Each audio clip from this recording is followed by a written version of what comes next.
আসসালামু আলাইকুম রহমতুল্লাহি ওবরকাতুহু। সম্মানিত দর্শক, ডক্টর মোহাম্মদ ইউনূসের সঙ্গে পাল্লা দিতে গিয়ে বা রাজনীতি করতে গিয়ে, প্রতিযোগিতা করতে গিয়ে বাংলাদেশ জাতীয়তাবাদী দল বিএনপির সবচেয়ে বড় সমস্যা হলো তারা কোনো অবস্থাতেই ডক্টর মোহাম্মদ ইউনূসকে রিড করতে পারছেন না, পড়তে পারছেন না। তারা কখনো, কখনো মনে করছেন যে এই ভদ্রলোক সত্য বলছেন।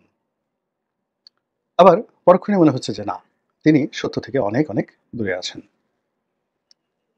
বিএনপি কখনো, কখনো মনে করছে যে তাদের হাতে ক্ষমতা বুঝিয়ে দেওয়ার জন্য, তাদেরকে ক্ষমতায় আনার জন্য অন্তঃস্থল থেকে আসলে ডক্টর মোহাম্মদ ইউনূস চেষ্টা করছেন।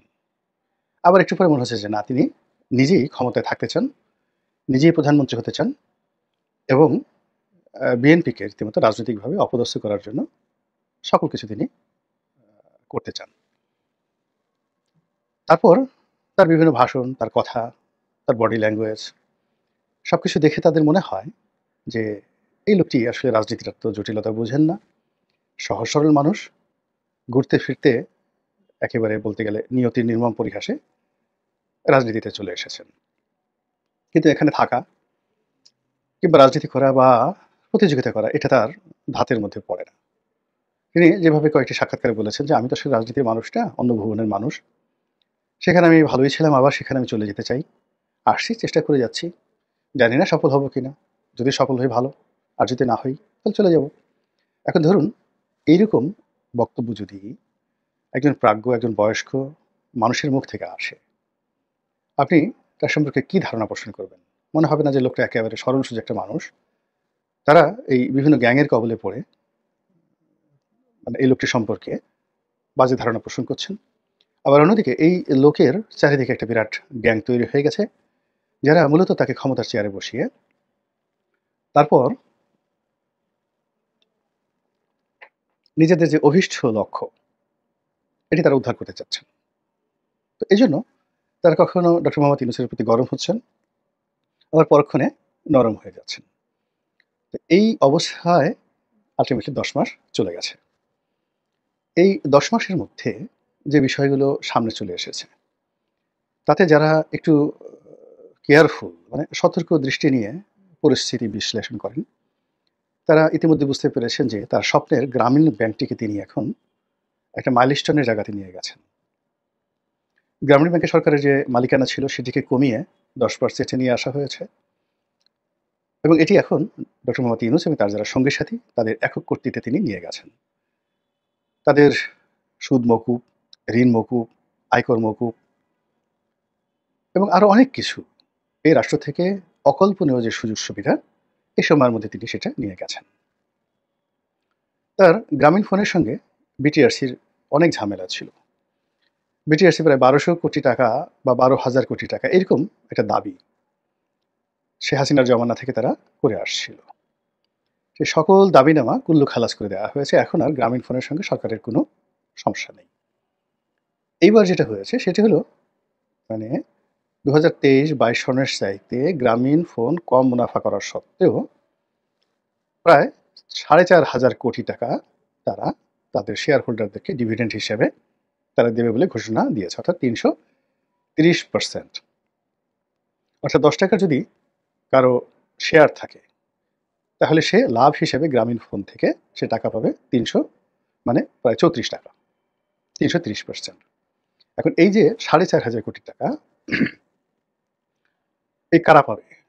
গ্রামীণ ফোনের যে আর্টিকেল অফ মেমোরান্ডাম সেখানে আপনি যদি মালিকানার কথা চিন্তা করেন, 10% শেয়ার হোল্ডার হলো এই সাধারণ আমজনতা। মানে যারা ওপেন ফ্লোর থেকে বা ওপেন ট্রেডিং এ বাজার থেকে শেয়ার কিনেন। আর 90% শেয়ার এটা হলো ডক্টর মোহাম্মদ ইউনূসের এবং গ্রামীণ ফোনের যে বিদেশি উদ্যোক্তা রয়েছেন টেলিনর তাদের। এখন এই যে ডক্টর মোহাম্মদ ইউনূসের গ্রামীণ টেলিকম, আবার গ্রামীণ টেলিকম হলো গ্রামীণ ফোনের মূল মালিক।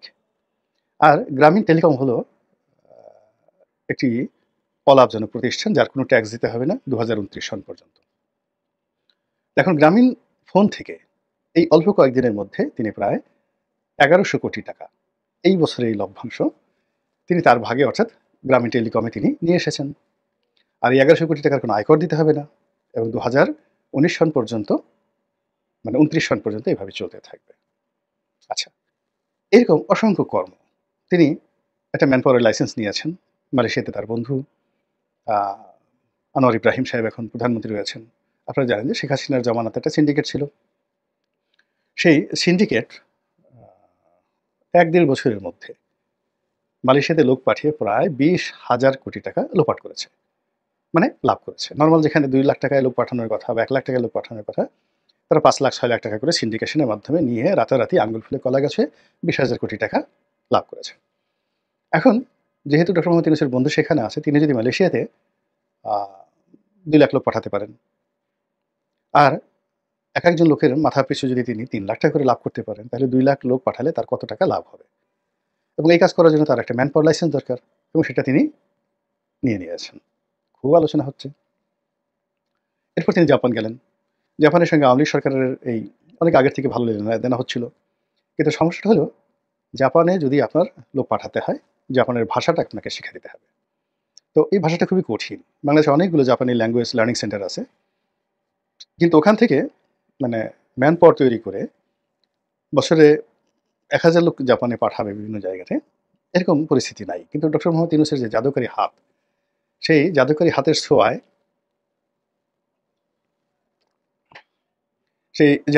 ছোঁয়ায় এই জাপানের যে ম্যান পাওয়ারটা, এটা মানে রাতারাতি যাকে বলা হয় স্বর্ণখনিতে পরিণত হতে পারে। যেহেতু তার ম্যান পাওয়ার লাইসেন্স আছে।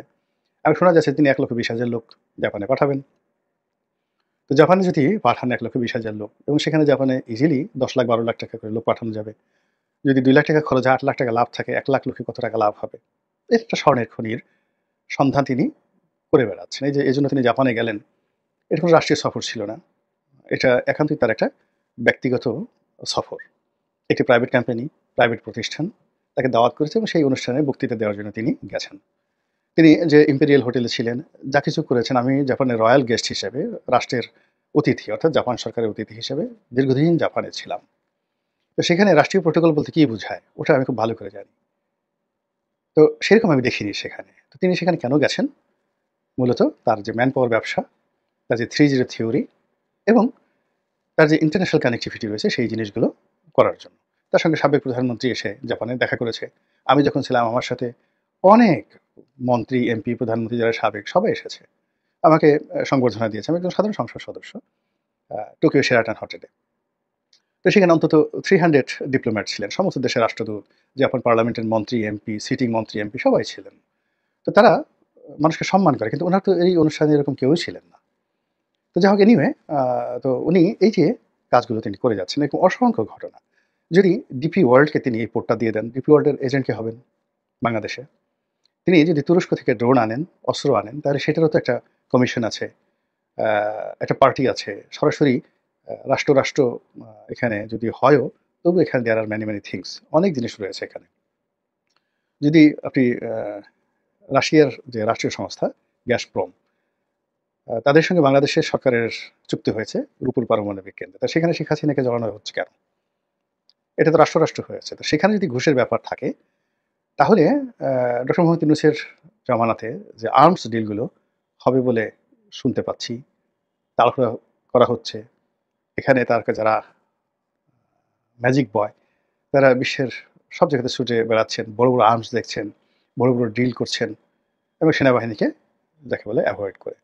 তো এই সব মিলিয়ে ডক্টর মোহাম্মদ ইউনূসের যে এরা, তার যে জমানা, এটা খুব দ্রুত শেষ হবে এরকম মনে হচ্ছে না। বরং তার যে পড়ন্ত জীবনের যে শেষ প্রান্ত, এটাকে আপনি মরাগাং বলতে পারেন।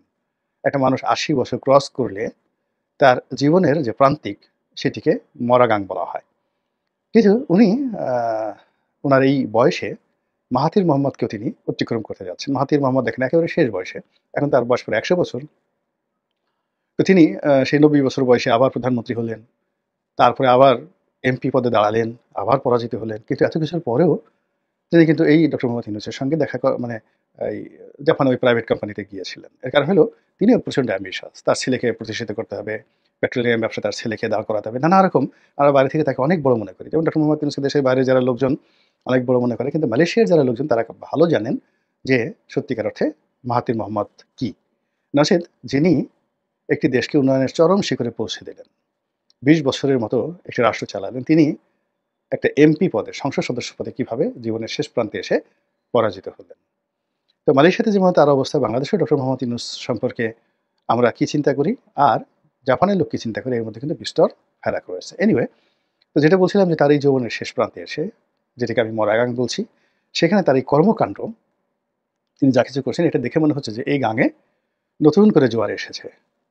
এখন সেই জোয়ারের তোড় কতদিন থাকে এবং সেই জোয়ারের স্রোত নদীর ২ কূলে কিভাবে প্লাবিত করে, কতটা বন্যা সৃষ্টি করে এবং সেই স্রোতে আমরা কারা ভেসে যাই। বিশেষ করে বিএনপির মতো রাজনৈতিক দল যারা ডক্টর মোহাম্মদ ইউনূসকে চ্যালেঞ্জ জানাচ্ছেন, তারা এই যে তার মরা গাঙে জোয়ারের যে প্লাবন, এই প্লাবন দেখে রীতিমতো অস্থির হয়ে পড়েছেন আতঙ্কে। আল্লাহ আমাদের সবাইকে হেদায়েত দান করুন এবং হেফাজত করুন। আসসালামু আলাইকুম ওয়া রাহমাতুল্লাহি ওয়া বারাকাতুহু।